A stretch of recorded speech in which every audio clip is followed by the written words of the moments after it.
बहनों, कभी आपने सोचा है क्या कोई साधारण सा वृक्ष भी किसी स्त्री का भाग्य बदल सकता है? क्या किसी की श्रद्धा इतनी गहरी हो सकती है कि भगवान स्वयं उसके घर तक चले आए? आज की यह कथा उसी भक्ति, उसी विश्वास और उसी प्रेम की है, जहां एक स्त्री ने आंवले के नीचे ऐसा दीप जलाया जिसकी लौ आज भी युगों से जल रही है। कार्तिक मास की सुबह थी। हवा में चंदन, तुलसी और मिट्टी की सुगंध एक साथ घुली हुई थी। आसमान हल्का सुनहरा था, मानो स्वयं सूरज भी भक्ति की आभा में रंग गया हो। नदियों का जल शांत था, पर उसमें एक अनकही लय थी, जैसे हर लहर भगवान विष्णु के नाम का जाप कर रही हो। हर घर में दीपों की लौ हल्के हल्के कांपती, लेकिन बुझती नहीं थी। ऐसा लगता था मानो पूरी सृष्टि एक मौन ध्यान में डूबी है। यही वह समय था जब कहा जाता है कि भगवान विष्णु अपने योग निद्रा से जागने की तैयारी करते हैं और माता लक्ष्मी पृथ्वी पर उतरकर यह देखने आती हैं कि कौन सी स्त्रियां सच्चे मन से व्रत कर रही हैं, कौन दीपक अपने विश्वास से प्रज्वलित कर रही हैं। उसी दिव्यता के बीच एक नगर था, विष्णुपुर। छोटा सा नगर, पर उसकी गलियों में धर्म की गूंज थी। हर घर में तुलसी चौरा था, हर आंगन में गीली मिट्टी की सौंधी महक थी। वहां के लोग विनम्र थे, उनकी आंखों में भक्ति थी और हृदय में शांति। लेकिन हर नगर की तरह इस नगर में भी कुछ ऐसे लोग थे जिनके जीवन में अधूरी इच्छाएं थीं, जिनकी प्रार्थनाएं अब तक अनसुनी थी। उन्हीं में से एक थी सौम्या। सौम्या नाम सुनते ही जैसे मन में कोई ठंडी हवा चलती हो। उसका चेहरा सादगी से भरा था, आंखों में करुणा और शब्दों में वह ममता जो केवल एक स्त्री के हृदय में होती है। वह अपने पति देवदत्त के साथ रहती थी। देवदत्त एक ईमानदार, धर्मप्रिय व्यक्ति था। वह सौम्या से बहुत प्रेम करता था। दोनों का जीवन बाहर से पूर्ण लगता था। घर था, भक्ति थी, आपसी स्नेह था, लेकिन भीतर एक रिक्तता थी जो हर दिन उन्हें थोड़ा और मौन कर देती थी। वर्षों बीत चुके थे, पर उनकी गोद सूनी थी। हर त्योहार पर सौम्या जब बच्चों को खेलते देखती तो उसकी मुस्कान में छुपा दर्द कोई नहीं पहचान पाता। वह हमेशा यही कहती, शायद ईश्वर ने अभी हमें प्रतीक्षा का व्रत दिया है। उसका एकमात्र सहारा था आंवले का वृक्ष। उनके घर के आंगन के ठीक सामने वह वृक्ष खड़ा था, घना, विशाल और शांत। सौम्या के लिए वह वृक्ष केवल छाया देने वाला पेड़ नहीं था, बल्कि उसका साथी था। हर सुबह सूरज की पहली किरण उस वृक्ष की पत्तियों से छनकर जब उसके माथे पर पड़ती तो वह उसे आशीर्वाद मान लेती। वह धीरे से कहती, आप विष्णु का रूप हैं और आपकी पत्तियों में लक्ष्मी का वास है। मेरी यह प्रार्थना सुन लीजिए। और फिर अपने आंचल से वृक्ष की धूल झाड़ती, जैसे कोई अपने बच्चे का चेहरा पोंछता हो। धीरे धीरे वह वृक्ष उसके जीवन का हिस्सा बन गया। वह उससे बातें करती, अपने मन की पीड़ा कहती, अपनी प्रार्थनाएं सुनाती। लोग उसे देखकर हंसते। सौम्या वृक्ष से बातें करती है, पर उसे परवाह नहीं थी, क्योंकि उसे लगता था कि वृक्ष सुनता है, बस सबको सुनाई नहीं देता। एक दिन की बात है, हवा में कार्तिक का सुगंधित स्पर्श था। सौम्या ने सामान्य की तरह पूजा की, दीप जलाया और वृक्ष के नीचे बैठ गई। उसने आंखें बंद की और धीमे से कहा, हे वृक्षदेव, आप तो विष्णु हैं, आपकी हर पत्ती में जीवन है, फिर भी मेरे जीवन में अधूरापन क्यों है? अगर मेरी भक्ति सच्ची है तो एक बार उत्तर दीजिए। कहते हैं जब प्रार्थना सच्चे मन से की जाए तो सृष्टि स्वयं उसका उत्तर बन जाती है। सौम्या की पलकों पर नींद उतर आई और तभी हवा थम गई, दीप की लौ स्थिर हो गई। वातावरण में एक शांत दिव्य प्रकाश फैल गया। उसने देखा, आंवले की पत्तियां अब हल्के सुनहरे रंग की हो गई हैं और वृक्ष से एक नर्म प्रकाश झर रहा है। उस प्रकाश के बीच से एक मधुर गंभीर स्वर आया। सौम्या वह चौंकी नहीं, क्योंकि वह जानती थी यह आवाज बाहरी नहीं, भीतर की थी। उसने देखा, वृक्ष के तने से एक आभा उठी और उसके सामने एक तेजस्वी रूप खड़ा था, भगवान विष्णु का प्रकाश स्वरूप। उस प्रकाश में करुणा थी, शांति थी और एक अद्भुत ऊष्मा थी। उन्होंने कहा, भक्ति वह दीप है जो अंधकार में भी नहीं बुझता। तूने मुझ में विश्वास रखा जब संसार ने तुझसे मुंह मोड़ा। अब तेरा विश्वास ही तेरा वरदान बनेगा। कार्तिक शुक्ल नवमी के दिन तू पूजन करेगी। जब तू अपने हाथों से दीप जलाएगी और इस वृक्ष को प्रणाम करेगी, तब तेरे जीवन में वह प्रकाश उतरेगा जो कभी नहीं बुझेगा। सौम्या की आंखों से आंसू बह निकले। उसने हाथ जोड़कर धीमे से कहा, प्रभु, क्या मैं योग्य हूँ? विष्णु का स्वर फिर आया, भक्ति ही योग्यता है। स्वप्न धीरे धीरे मिट गया। हवा फिर चलने लगी, पर उस दिन के बाद सौम्या वही नहीं रही। उसकी आंखों में अब वही शांति थी जो भक्ति से आती है। उस दिन उसने निश्चय किया कि आने वाली नवमी पर वह व्रत रखेगी। उसने पूरे नगर को इसकी सूचना दी, पर नगर की स्त्रियां हंस पड़ी। किसी ने कहा, वृक्ष से वरदान मांगती है? तो कोई बोली, भगवान भी सोचेंगे, ऐसी सरल स्त्री को क्या समझाया जाए। लेकिन सौम्या बस मुस्कुराती रही। उसने कहा, भक्ति को प्रमाण नहीं चाहिए, विश्वास चाहिए। उसने व्रत की तैयारी शुरू की, घर को साफ किया, मिट्टी का नया दीप बनाया, पीले वस्त्र तैयार रखे। रोज वह आंवले के नीचे जल अर्पित करती, वृक्ष की जड़ों में तुलसी रखती और कहती, तू मेरा ईश्वर है, मैं तेरा विश्वास हूँ। दिन दिन उसका समर्पण बढ़ता गया और उसी भक्ति के साथ उसने नवमी के दिन का इंतजार किया, उस दिन का जब उसके जीवन की दिशा बदलने वाली थी। दिन धीरे धीरे बीतते गए। कार्तिक मास का वह समय आया जब हर घर में दीप जलने लगे थे और तुलसी चौरे पर आरती की धुनें गूंजने लगी थी। आसमान में हल्की ठंडक थी, हवा में मिट्टी की गंध, और हर सांझ को लगता जैसे भगवान स्वयं धरती के किसी कोने में उतर कर बैठे हों। उसी वातावरण में सौम्या हर दिन अपने व्रत की तैयारी में लगी रही। उसने अपने आंगन की मिट्टी को गीला किया, वहां नई वेदी बनाई और उसे आंवले के वृक्ष से जोड़ दिया, ताकि पूजा के समय कोई अलगाव न रहे, जैसे उसकी भक्ति और उसका ईश्वर एक हो गए हों। देवदत्त इन दिनों नगर से बाहर था। सौम्या ने उसे जाते समय कहा था, तुम लौटो या न लौटो, इस व्रत का दीप मैं बुझने नहीं दूंगी। उसके शब्दों में आत्मविश्वास था, पर उसके भीतर का मौन बहुत कुछ कह रहा था। रात को जब हवा चलती तो आंवले की शाखाएं उसकी खिड़की से टकराती और उसे एहसास होता कोई है जो उसके साथ है। वह अकेली थी, पर उसका अकेलापन भी पवित्र था, क्योंकि उसमें भक्ति थी। कार्तिक शुक्ल सप्तमी का दिन आया। सुबह का आकाश धुले हुए पानी की तरह स्वच्छ था। सौम्या ने स्नान किया, पीले वस्त्र पहने और अपनी आंखों में हल्का काजल लगाया। उसने वृक्ष के नीचे जाकर जल चढ़ाया और बोली, सिर्फ 2 दिन बाकी हैं प्रभु, और फिर मैं आपके चरणों में दीप जलाऊंगी। उसके स्वर में उत्साह था, पर उसके भीतर कहीं डर भी था। क्या सच में भगवान उसके विश्वास को स्वीकार करेंगे? रात ढल रही थी, हवा में ठंड बढ़ रही थी। सौम्या आंगन में दीप जलाकर वृक्ष के नीचे बैठी थी। दूर कहीं बादलों की गरज सुनाई दी। कुछ देर बाद हवा तेज होने लगी, फिर बारिश की बूंदें गिरने लगी। आंधी इतनी प्रचंड थी कि दीप की लौ बार बार कांपती। सौम्या ने दोनों हाथों से दीप को ढक लिया, फिर अपने आंचल को आगे बढ़ाकर उसकी लौ बचाई। हवा और तेज हुई। आंवले की एक शाखा जोर से हिली और टूटने लगी। सौम्या तुरंत उठी, बारिश में भीगी और दौड़कर उस शाखा को थाम लिया। उसने अपने आंचल से उसे बांध दिया, जैसे माँ अपने बच्चे को बांध लेती है कि मत गिरो, मैं यहाँ हूँ। उस क्षण बिजली चमकी। उस रोशनी में सौम्या का चेहरा उजला दिखा। आंचल भीगा था, पर उसकी आंखों में एक अद्भुत दृढ़ता थी। हवा रुक गई, बारिश थम गई। दीप अब स्थिर जल रहा था और वृक्ष की शाखा फिर सीधी हो गई। सौम्या ने कांपते हाथों से दीप को प्रणाम किया और कहा, प्रभु, यह दीप मेरे विश्वास का प्रतीक है, इसे कोई आंधी नहीं बुझा सकती। उसे महसूस हुआ जैसे वृक्ष के भीतर से एक गर्माहट उसके हाथों तक आई, मानो वृक्ष ने उसे धन्यवाद कहा हो।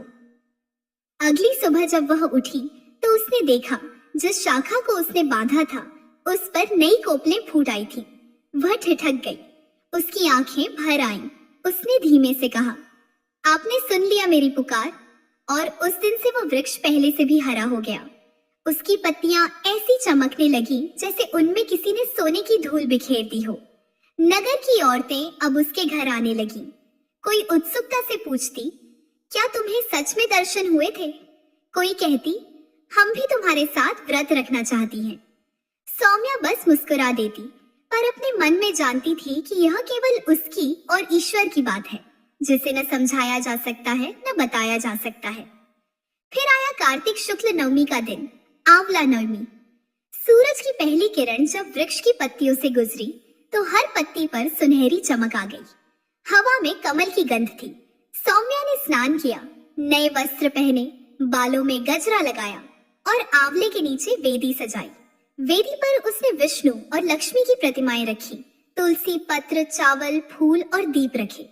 उसका पूरा आंगन अब जैसे मंदिर बन गया था। उसने मिट्टी से बने दीपों की पंक्ति सजाई, हर दीप को एक व्रत, एक विश्वास से जोड़ा। फिर शांत स्वर में कहा, जो दीप अब मैं जलाने जा रही हूँ वह केवल घी से नहीं, मेरे विश्वास से जल रहा है। उसने दीप में आग लगाई और जैसे ही पहला दीप जला, हवा में एक अद्भुत आभा फैल गई। हर लौ स्थिर हो गई, जैसे समय थम गया हो। सौम्या ने आंखें बंद की और मन ही मन कहा, हे विष्णु, हे लक्ष्मी, आप ही मेरे जीवन के स्वामी हैं, आप ही मेरे सौभाग्य के रक्षक। जब उसने आंखें खोली तो देखा वृक्ष के नीचे मिट्टी पर हल्की रोशनी गिर रही है। वह प्रकाश वृक्ष से उतरकर उसके चारों ओर फैलने लगा। धीरे धीरे वह रोशनी इतनी उजली हो गई कि सौम्या ने अपना सिर झुका लिया। उसने अपने आंचल से आंखें ढंकी और उसी क्षण उसे वह स्वर सुनाई दिया जो महीनों पहले उसके स्वप्न में आया था। भक्ति का दीप बुझता नहीं क्योंकि उसमें प्रेम जलता है। उसने हाथ जोड़ लिए। वृक्ष की पत्तियां धीरे धीरे हिल रही थीं, जैसे हर पत्ती उसके साथ प्रार्थना कर रही हो। हवा में हल्की गर्माहट थी। दीप की लौ अब स्थिर नहीं थी, वह फैल रही थी जैसे आकाश में कोई ज्योति फैल रही हो। सौम्या का दिल तेजी से धड़क रहा था और तभी उसने देखा वृक्ष के नीचे से वही सुनहरी आभा उठी। उसकी आंखों में आंसू थे लेकिन होठों पर मुस्कान। वह जान गई थी उसका भगवान आ चुका है। धीरे धीरे वह सुनहरी आभा गहराने लगी। आंवले की शाखाओं पर अब सोने जैसी चमक थी। दीपों की लौ स्थिर होकर किसी अदृश्य लय में झूम रही थी।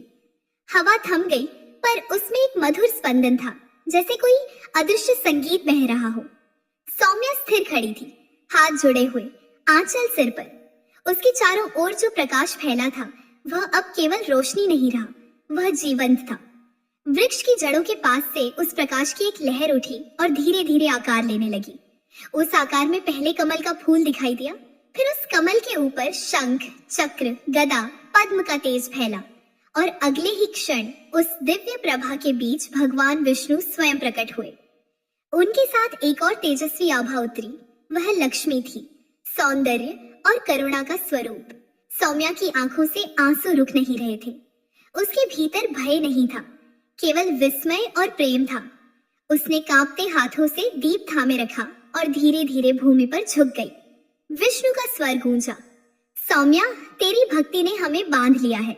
जब तूने इस वृक्ष के नीचे दीप जलाया था तब यह वृक्ष तेरा साक्षी बन गया था।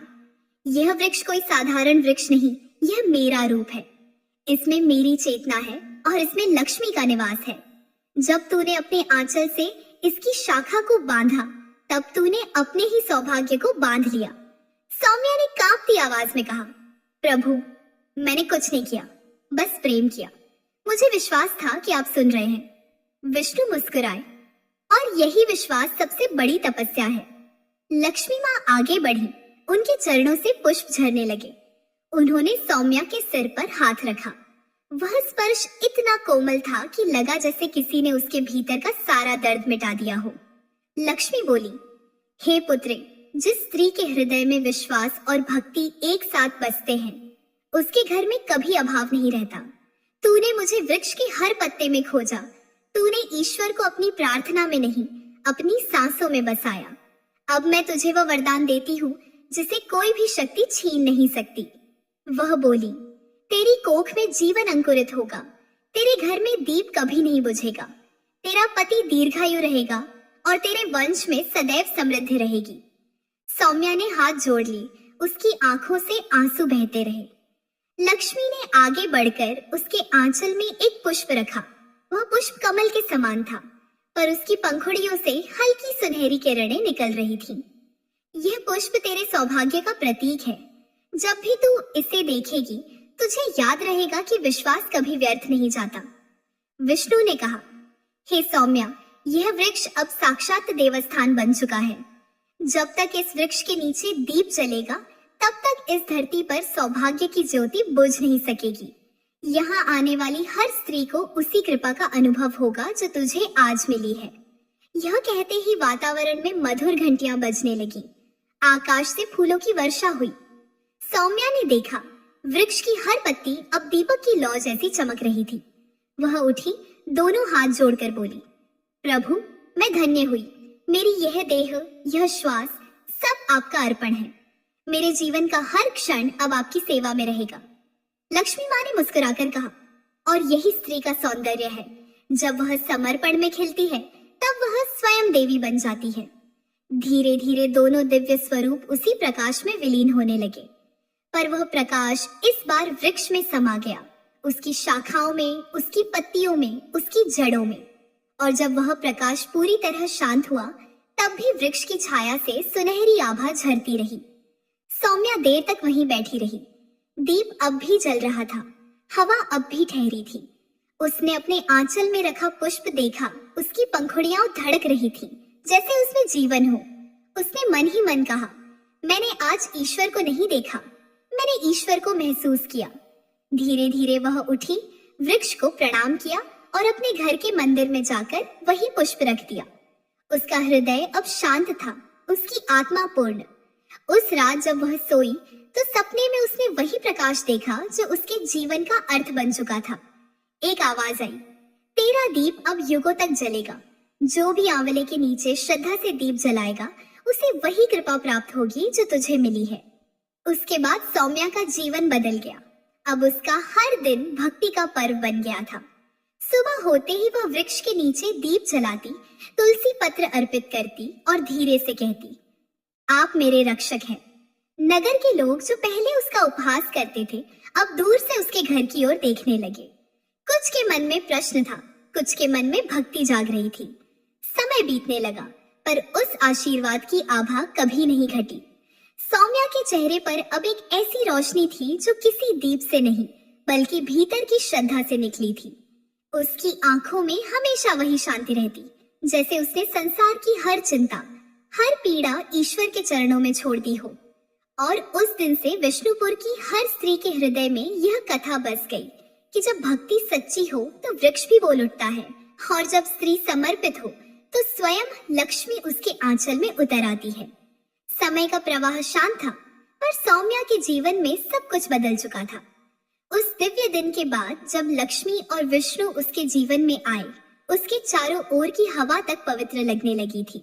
आंवले का वृक्ष अब केवल एक पेड़ नहीं रहा, वह जीवन था। उसकी हर पत्ती, हर शाखा सौम्या की भक्ति का उत्तर देती प्रतीत होती। जब सुबह की धूप उसकी पत्तियों पर गिरती, तो सुनहरी लहरें फैल जाती और हर कोई कहता, यह वही वृक्ष है जिसने सौम्या को वरदान दिया। दिन बीतते गए। एक सुबह जब सौम्या जागी, उसे अपने भीतर कुछ अलग महसूस हुआ।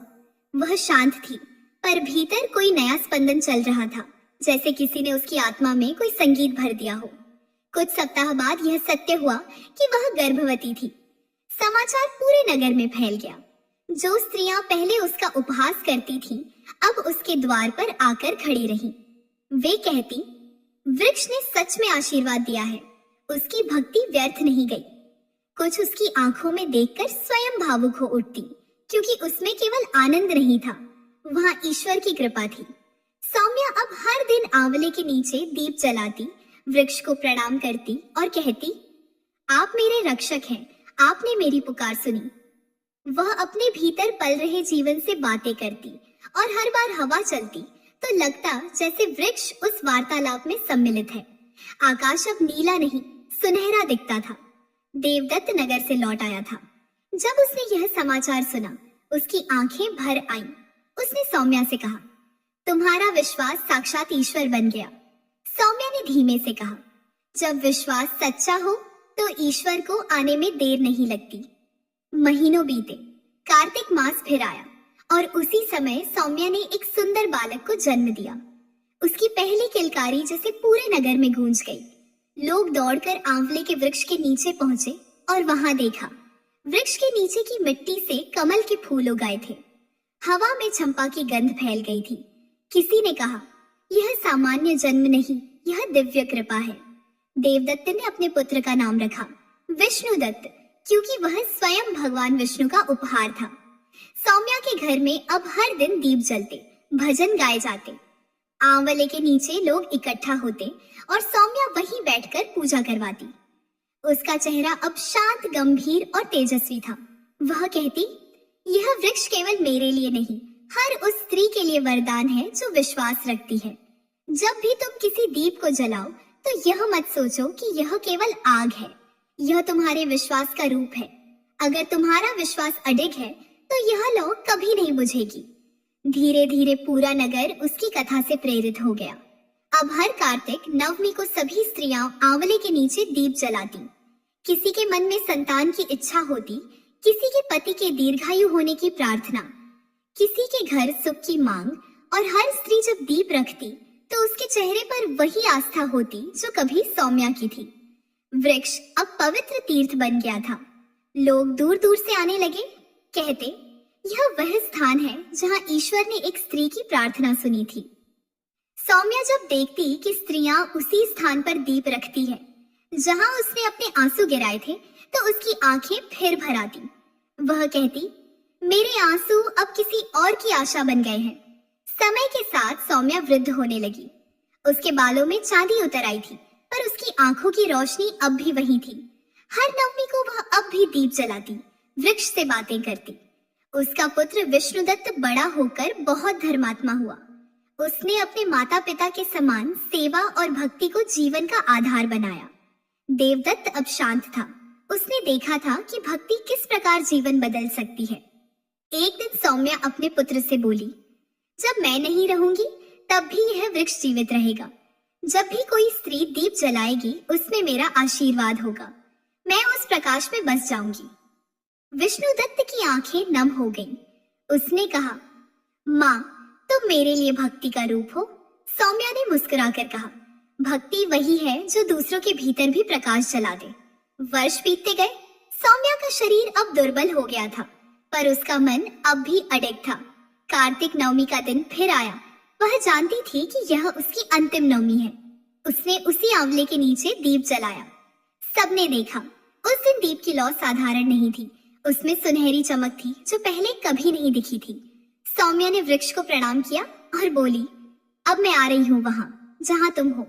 उसने दीप को देखा, मुस्कुराई और शांत हो गई। हवा थम गई। आकाश में हल्की वर्षा हुई और उसी क्षण वृक्ष से एक सुनहरी किरण उठी और सौम्या के शरीर पर पड़ी। लोग बोले, वह वृक्ष अब उसकी आत्मा को अपने भीतर समा रहा है। उस दिन से हर नवमी को जब स्त्रियां वहां दीप जलाती तो हवा में हल्की गंध फैल जाती, जैसे कोई उपस्थित होकर कह रहा हो, मैं यहाँ हूँ।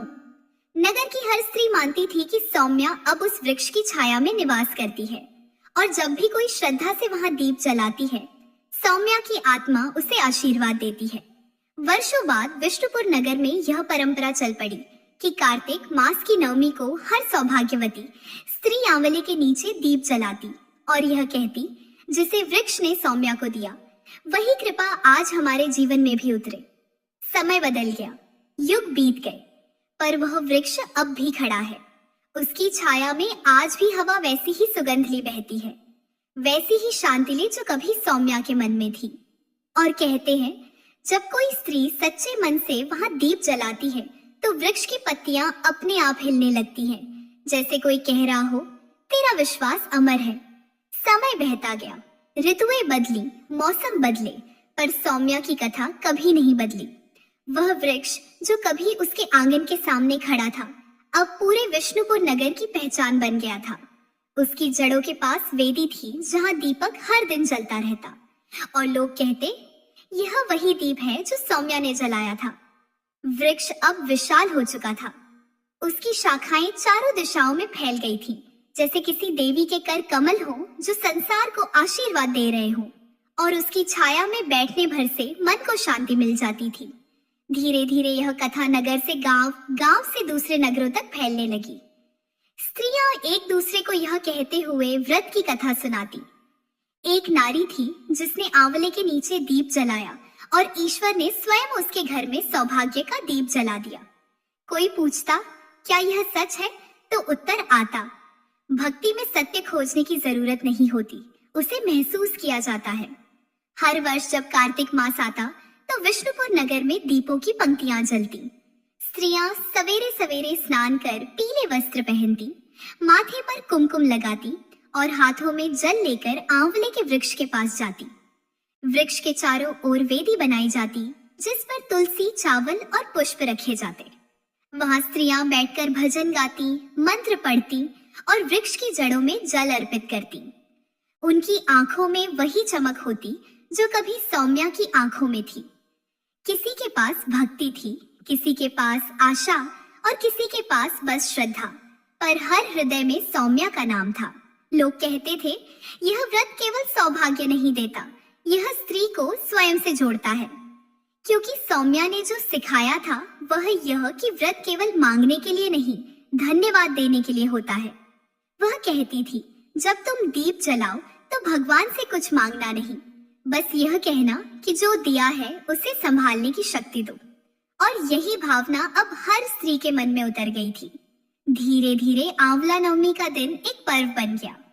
इस दिन को अब अक्षय सौभाग्य नवमी कहा जाने लगा, क्योंकि यह माना गया कि इस दिन किया गया पूजन अक्षय फल देता है। जो भी स्त्री सच्चे मन से आंवले के नीचे दीप जलाती, उसके घर में लक्ष्मी का स्थायी निवास हो जाता। गांवों में, नगरों में, घरों में हर जगह इस दिन की तैयारी होने लगी और हर कथा के आरंभ में एक ही वाक्य बोला जाता। सुनो वह कथा, जब एक नारी ने वृक्ष से संवाद किया और ईश्वर उसके आंचल में उतर आए। समय बदलता गया, पर सौम्या का नाम मिटा नहीं। अब भी जब कोई नवविवाहिता पहली बार यह व्रत करती तो उसकी माँ कहती, यह सौम्या का व्रत है जिसने अपने आंचल से भगवान को बांध लिया था। उस दिन आंवले की डाली से पत्ते तोड़कर हर घर में रखे जाते, ताकि घर में विष्णु लक्ष्मी का वास बना रहे। बच्चे वृक्ष के चारों ओर घूमते और बुजुर्ग महिलाएं चुपचाप उसकी छाया में बैठ जाती, जैसे किसी पुराने मित्र से मिलने आई हो। एक दिन एक वृद्धा अपनी पुत्र वधू को वृक्ष के नीचे ले गई। वह बोली, यही वह स्थान है जहां सौम्या ने दीप जलाया था। देखो, यह मिट्टी अब भी वैसी ही है। पुत्र वधू ने श्रद्धा से हाथ जोड़े और पूछा, माँ, क्या सच में वह दीप अब भी जलता है? वृद्धा मुस्कुराई और बोली, हाँ, हर वर्ष जब कोई भक्ति से दीप रखता है तो वह लौ वही होती है। भक्ति कभी बुझती नहीं। उस दिन हवा हल्की चली और वृक्ष की पत्तियां झूम उठी। ऐसा लगा जैसे कोई अदृश्य स्वर वहां गा रहा हो। जो विश्वास रखता है उसे आशीर्वाद मिलता है, जो प्रेम रखता है वह भगवान को पा लेता है। वर्षों बीतते गए, कोई नहीं जानता कब सौम्या की कथा लोक कथा बन गई और लोक कथा से परंपरा। पर हर पीढ़ी की स्त्रियां जब इस कथा को सुनती तो उनकी आंखों में वही चमक आ जाती जो कभी सौम्या की थी। आज भी जब कार्तिक शुक्ल नवमी आती है, आंवले की डालियां फिर झूमने लगती हैं। हवा में हल्की सी गंध घुल जाती है, जैसे कोई अदृश्य उपस्थिति कह रही हो, मैं यहाँ हूँ। स्त्रियां जब वृक्ष के नीचे दीप रखती हैं, तो वह लौ पहले धीरे कांपती है और फिर स्थिर हो जाती है, जैसे किसी ने उसे अपनी हथेलियों में थाम लिया हो। तब लगता है जैसे सौम्या स्वयं वहां खड़ी है, अपने स्नेहिल स्वर में कह रही है, व्रत को निभाना केवल पूजा नहीं, प्रेम है। वृक्ष को देखना केवल दर्शन नहीं, संवाद है। और भक्ति को जीना केवल नियम नहीं, जीवन है। कहते हैं कि जिस घर की स्त्रियां इस दिन आंवला नवमी का व्रत करती हैं, वहां न केवल सुख समृद्धि आती है, बल्कि घर का वातावरण भी पवित्र हो जाता है। विष्णु और लक्ष्मी उस घर में स्थायी निवास करते हैं। और जब किसी स्त्री के हाथ से दीप जलता है तो उसके साथ सौम्या का आशीर्वाद भी जल उठता है। कभी कभी रात के समय जब सब दीप बुझ जाते हैं, तब भी उस वृक्ष के नीचे हल्की सी ज्योति जलती दिखाई देती है। गांव के लोग कहते हैं, यह सौम्या का दीप है जो कभी नहीं बुझता। और शायद सच भी यही है, क्योंकि जहां प्रेम की लौ जलती है, वहां ईश्वर का प्रकाश कभी नहीं बुझ सकता। आंवला नवमी केवल एक व्रत नहीं, वह एक संवाद है, स्त्री और उसके ईश्वर के बीच का, भक्ति और विश्वास के बीच का, मौन और चमत्कार के बीच का। जब कोई स्त्री इस दिन श्रद्धा से दीप जलाती है, तो वह केवल सौभाग्य नहीं पाती, वह उस शाश्वत आशीर्वाद का हिस्सा बन जाती है जो सौम्या ने अपने आंचल में संभाला था। और आज भी जब हवा आंवले की पत्तियों को छूती है तो लगता है जैसे वृक्ष फुसफुसा रहा हो। तेरा दीप, तेरा विश्वास और तेरा सौभाग्य अब सब अमर है। तो सहेलियों, अगर यह कथा आपके मन को छू गई हो तो कमेंट में लिखना। जय विष्णु लक्ष्मी माँ। और ऐसी ही भक्ति भरी कथाएं सुनने के लिए चैनल को सब्सक्राइब जरूर करना। भगवान आपका जीवन सौभाग्य से भर दे। धन्यवाद।